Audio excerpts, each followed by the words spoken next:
Hello everybody, Pascal here from Neutrality Studies and we've got... Olá a todos, aqui é o Pascal do Neutrality Studies e temos uma atualização e algumas novas declarações de Donald Trump sobre a guerra na Ucrânia e achei que isso precisa ser discutido. Aparentemente, ontem em Nova York, Donald Trump se encontrou com Volodymyr Zelensky e teve várias conversas com os ucranianos. Depois disso, ele fez uma postagem no Truth Social. Além disso, houve seu discurso na Assembleia Geral da ONU. Ambos agora sugerem uma nova abordagem de Donald Trump em relação à guerra por procuração dos Estados Unidos contra a Rússia. Agora, como na maioria de seus anúncios, este também foi feito no Truth Social, que atualmente basicamente substituiu todas as outras formas de anúncios de políticas presidenciais e a própria página da Casa Branca, que realmente já não serve mais para muita coisa.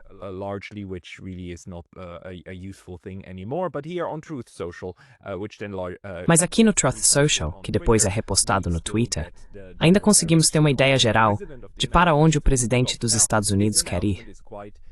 Agora esse anúncio é realmente algo, então vou lê-lo para vocês na íntegra primeiro.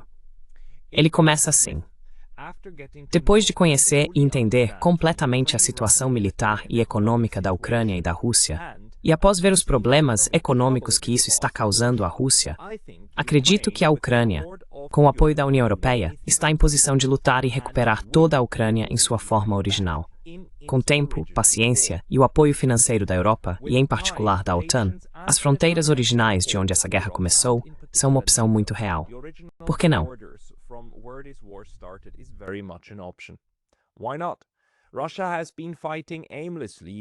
A Rússia está lutando sem objetivo há 3 anos e meio. Uma guerra que uma verdadeira potência militar teria vencido em menos de uma semana. Isso não está destacando a Rússia. Na verdade, está fazendo com que pareça um tigre de papel.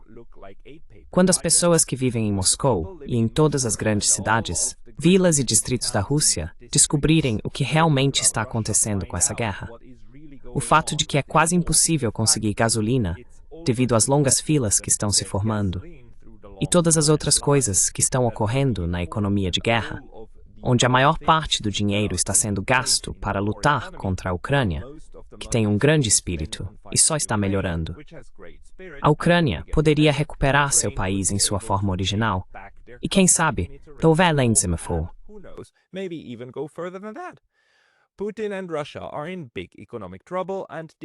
Putin e a Rússia estão enfrentando grandes problemas econômicos, e este é o momento para a Ucrânia agir. De qualquer forma, desejo tudo de bom para ambos os países. Continuaremos a fornecer armas para que a OTAN faça o que quiser com elas. Boa sorte a todos. Donald J. Trump, presidente dos Estados Unidos da América. Essa declaração está errada em tantos níveis e é tão bizarra em tantos aspectos que realmente precisa ser analisada com cuidado. Em primeiro lugar, a afirmação de que a Ucrânia pode vencer essa guerra e recuperar todo o seu território, e talvez até mais. Quero dizer, isso é uma completa reversão do discurso anterior de Donald Trump, que tentava convencer a Ucrânia de que algum tipo de concessão territorial teria que fazer parte de qualquer negociação de paz.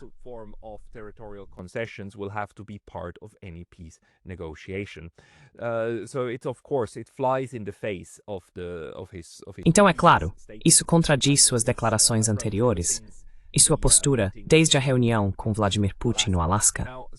Agora, algumas pessoas no Twitter estão interpretando isso como apenas mais uma mudança de posição do Sr. Trump, depois de ouvir o que os ucranianos tinham a dizer e acreditar em muitas dessas mentiras de guerra que também nos foram contadas nos últimos 3 anos e meio. Por exemplo, a alegação de que a Rússia está ficando sem gasolina. Toda a ideia de longas filas em postos de gasolina também tem circulado bastante no Twitter, com fotos de carros apenas parados na fila. Aparentemente, essa é uma das narrativas que, pelo que eu saiba, não tem nada a ver com a realidade.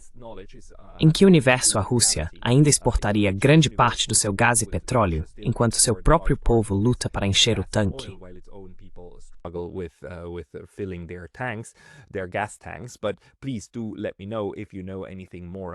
Mas, por favor, me avise se souber de algo mais sobre isso. No entanto, descarto isso como uma daquelas mentiras flagrantes sobre a guerra que estão circulando atualmente nas redes sociais e na grande mídia. Mas, aparentemente, Donald Trump, neste momento, decidiu, acredite ele nisso ou não, usar isso como justificativa para explicar por que, no fim das contas, estamos de volta ao ponto de partida desta guerra em grande escala.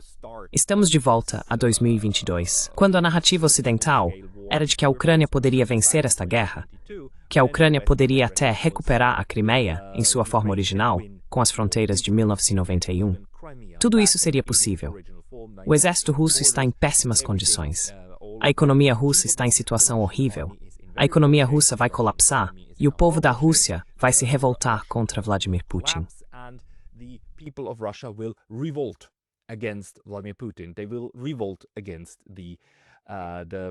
Eles vão se revoltar contra o pessoal no Kremlin. Estamos de volta a esse ponto. Donald Trump nos levou de volta 3 anos e meio ao ponto em que estávamos no início do governo Joe Biden. Agora, a diferença é que Trump está dizendo aqui uma coisa que não mudou. O que não mudou é que ele está dizendo que os europeus precisam apoiar Trump. Então, você deve se lembrar que ele vem defendendo esse ponto nos últimos 10 dias. Que, se os europeus realmente quiserem ajuda dos Estados Unidos, ajuda militar séria, então eles precisam primeiro impor sanções totais à Índia e à China, porque ambos ainda estão importando petróleo russo.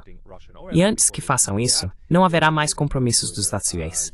Os Estados Unidos ainda fornecerão armas, mas não vão se envolver totalmente na escalada do jeito que os europeus gostariam.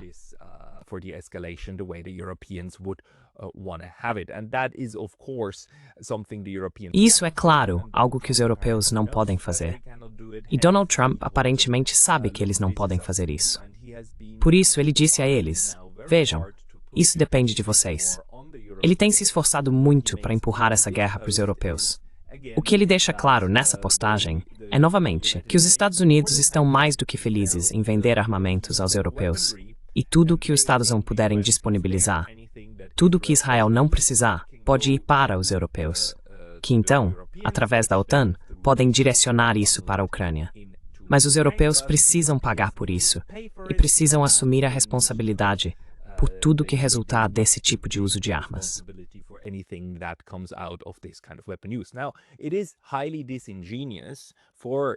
Agora, é extremamente desonesto da parte de Donald Trump fingir que a OTAN não inclui os Estados Unidos, certo?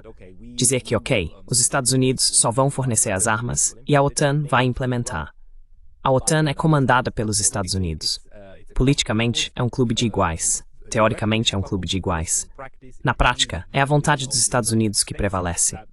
E não só isso, também militarmente, os mais altos comandantes da OTAN são sempre generais americanos. E sabemos até onde vai a integração entre os Estados Unidos e a OTAN no nível militar. Sabemos que a palavra do presidente dos Estados Unidos é mais ou menos a lei vigente.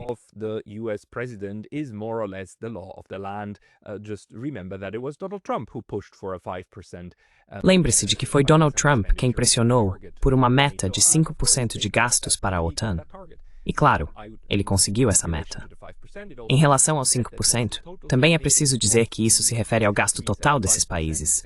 E os 5% de gastos com defesa nacional dos Estados Unidos, obviamente, também incluem todas as despesas para manter sua frota no Pacífico, suas ambições no Pacífico e todas as suas bases militares no Japão. Tudo isso está nesses 5% para os Estados Unidos, enquanto para os europeus, os 5% agora significam que eles precisam aumentar massivamente os gastos com suas defesas.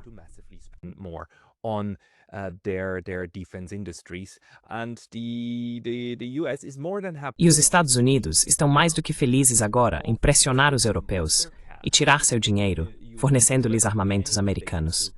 Tudo o que ainda conseguem produzir.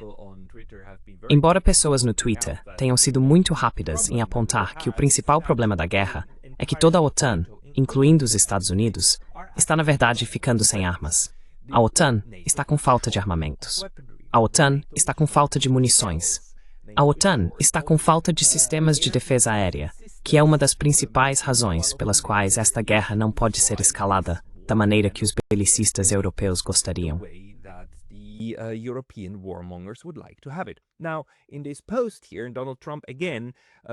Agora, nessa postagem aqui, Donald Trump basicamente deixa claro novamente que agora cabe aos europeus lutar essa guerra e executá-la da maneira que os Estados Unidos consideram aceitável.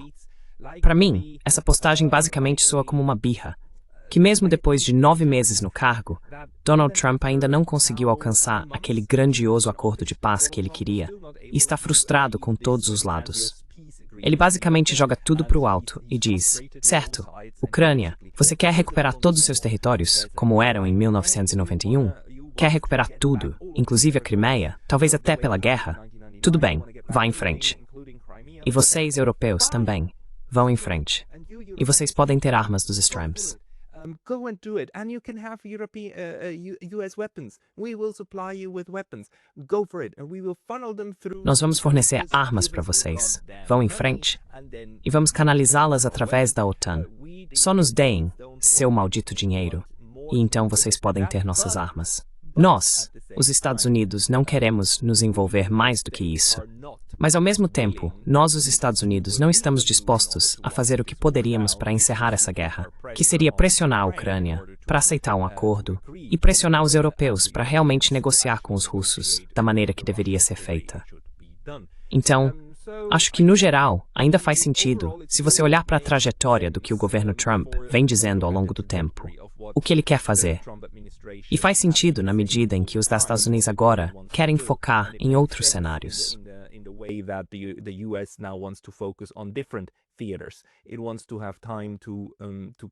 Talvez queira ter tempo para se preocupar com a Venezuela, com o Caribe, com a África do Sul, com a América do Sul.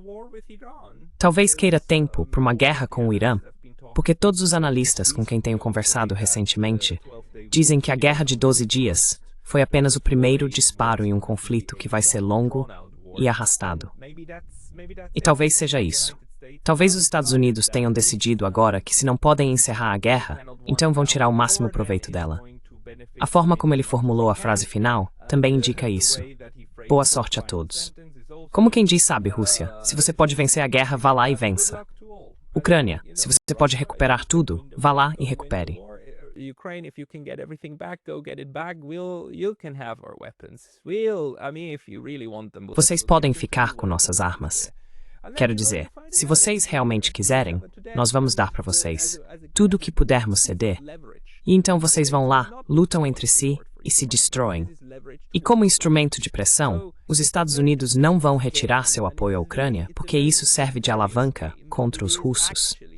Então é um jogo muito dúbio, e é um jogo muito nefasto, mas na verdade, em termos de estratégia e negociação, faz sentido para os Estados Unidos. Porque os Estados Unidos retirariam o apoio que vem dando à Ucrânia, se no futuro isso pode ser útil em negociações com a Rússia.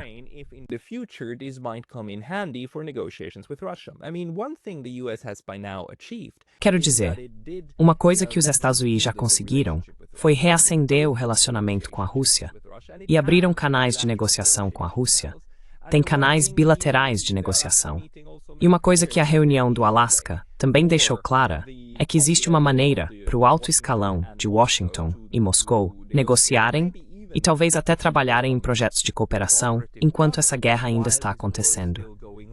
Então me parece que Donald Trump, em vez de tentar pressionar ainda mais os diferentes lados para encerrar a guerra, agora decidiu, ok, então vamos deixar a guerra continuar. E não vamos abrir mão de nenhuma das nossas cartas fortes. Os russos não vão abrir mão das deles. Então por que faríamos isso do nosso lado?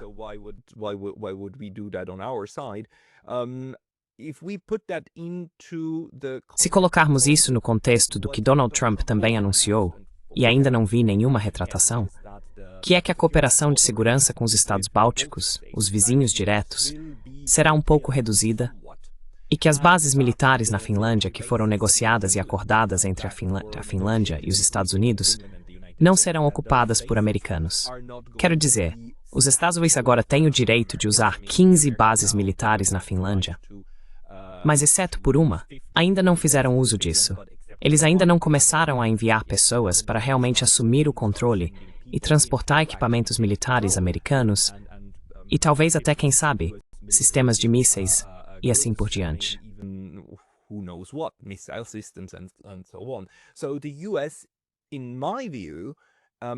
Então, na minha opinião, os Estados Unidos até agora pararam com a parte de escalada desta guerra e com a dinâmica de guerra por procuração. Houve conversas sobre os Estados, sobre Trump tentar diminuir ou controlar a guerra e talvez até encerrá-la. Mas agora parece que todos os lados chegaram a um impasse nas negociações, porque os europeus não estão dispostos a aceitar a proposta americana de como negociar com os russos. E os russos não estão dispostos a conceder um cessar-fogo durante as negociações. E os ucranianos não estão dispostos nem a considerar negociações sobre concessões territoriais.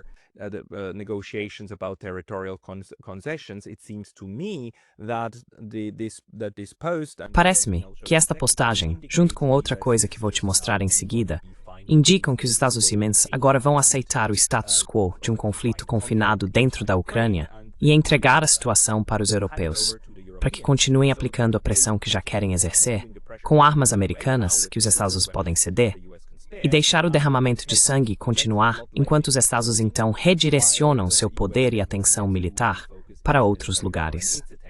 Agora, aparentemente, Trump não tem intenção de voltar atrás em parte da retórica que já vem usando. A segunda indicação que temos é esse discurso que ele fez nas Nações Unidas, onde novamente afirmou que os principais financiadores da guerra precisam ser punidos, ou seja, Pequim e Nova Delhi, China e Índia. Beijing and New Delhi, India and China. Of course, it is highly disingenuous to berate. Claro, é extremamente desonesto criticar a China e a Índia por alimentarem a guerra, enquanto, poucos minutos antes, você posta no Truth Social que continuará vendendo armas para a OTAN, que então as repassa para a Ucrânia para dar continuidade ao conflito. Quero dizer, a hipocrisia é mais uma vez inacreditável, mas é isso. É simplesmente isso. Acho que Donald Trump nem sequer tenta esconder a hipocrisia. Para ele é mais como, é isso que eu posso fazer. Tente me impedir se conseguir, e se não conseguir, então nem apareça na minha frente, certo? Então a pressão diplomática sobre a Índia e a China também continuará para que parem de comprar petróleo russo. To stop buying Russian oil. Trump literally said China and India are the primary funders. Trump literalmente disse que China e Índia são os principais financiadores da guerra em andamento ao continuarem comprando petróleo russo e que eles estão financiando a guerra contra si mesmos ao comprar energia da Rússia enquanto lutam contra a Rússia ao mesmo tempo. Ele disse isso sobre os europeus, que os europeus precisam começar o mais rápido possível a parar de comprar qualquer petróleo que tenha origem de qualquer forma na Rússia. Ou seja, claro, as importações europeias via Índia de petróleo refinado da Rússia. E sim, que ele ainda espera e exige que os aliados dos Estados Unidos também imponham sanções à Índia e à China. Então, a retórica de escalada, não a retórica de escalada, mas a retórica de máxima pressão, ou paz através da força, como quiser chamar, dessa natureza dúbia e hipócrita continua, certo? Nature is continuing, right? The US Donald Trump again is. Os Estados Unidos, Donald Trump, de novo, estão pensando completamente em termos de estratégia de negociação e moedas de troca. E enquanto ele pode pressionar como um valentão todo mundo até que alguém ceda. E ele faz isso continuamente, enquanto ao mesmo tempo, neste momento, nos diz que ideologicamente sabe, tanto faz o que eles querem. Então ele está feliz agora em jogar a guerra completamente nas costas dos europeus, desde que eles continuem pagando por isso, e desde que não atrapalhem suas táticas de negociação e suas moedas de troca. E tudo bem, se os ucranianos quiserem ouvir alguns contos de fadas sobre recuperar a Crimeia, e talvez no futuro até invadir a Rússia, tudo bem, ok, se é isso que mantém vocês lutando, e lutar é o que vocês querem, então vamos fazer isso.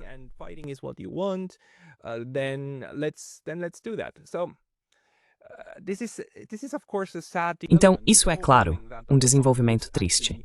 Todos nós esperávamos que Donald Trump realmente trabalhasse junto com os russos, e talvez com os indianos, talvez com os chineses, para tentar acabar com esse derramamento de sangue. Se isso agora indica que ele está desistindo, ou se é apenas sua mais recente estratégia para pressionar, talvez novamente a Rússia, a ceder em algo, só veremos e saberemos no futuro. Mas isso me indica, novamente, junto com o fato de que temos relatos sobre os Estados Unidos tentando reter certa ajuda militar a estados fronteiriços da Rússia, que Trump agora está apostando em um conflito controlado, uma guerra latente dentro da Ucrânia, porque isso parece ser o melhor resultado possível para ele garantir seus interesses no futuro e não abrir mão de suas cartas de negociação, certo?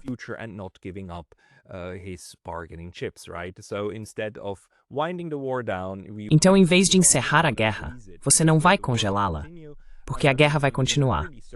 E tenho quase certeza de que depois das conversas no Alasca, Trump também tem uma ideia das capacidades da Rússia. Mas ao mesmo tempo, tudo bem, vamos falar mal dos russos. E então eles têm que provar no campo de batalha. Então, por mais triste que seja, essa parece ser a maneira de Trump dizer aos russos: vocês querem a Ucrânia e me disseram que tem maneiras diplomáticas e militares de conseguir isso? Tudo bem, a diplomacia não vai lhes dar o que querem. Então vão lá e tentem tomar militarmente, se conseguirem. Mas não vai ser de graça. Isso é claro o oposto da política de paz, da diplomacia pela paz.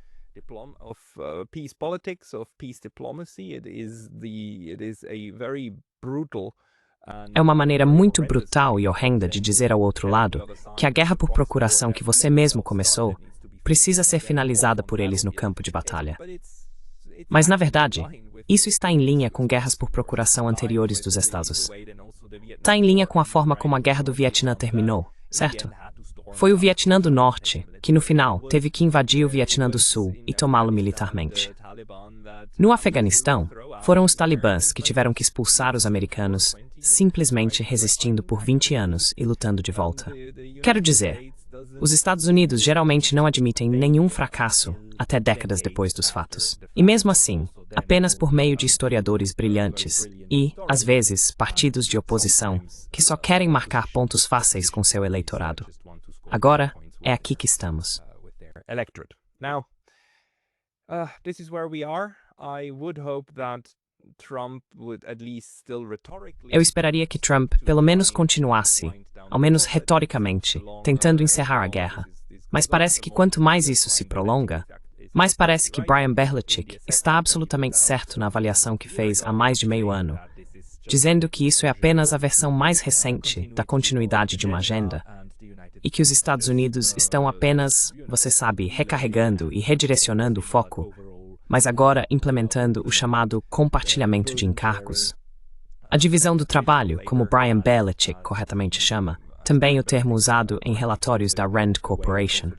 Divisão do trabalho. Transferir a guerra da Ucrânia, mas continuar com ela. Transferi-la para os europeus, mas continuar com ela. Enquanto os Estados Unidos então se concentram em suas estratégias imperiais em outros teatros, provavelmente novamente na Ásia Ocidental com o Irã, ou talvez até mesmo na Venezuela. Deus nos livre, o Pacífico, ou algo envolvendo Taiwan. Mas provavelmente estamos agora em uma fase de transição em que os Estados Unidos estão migrando para seu próximo empreendimento de guerra. Vamos ver o que vem a seguir.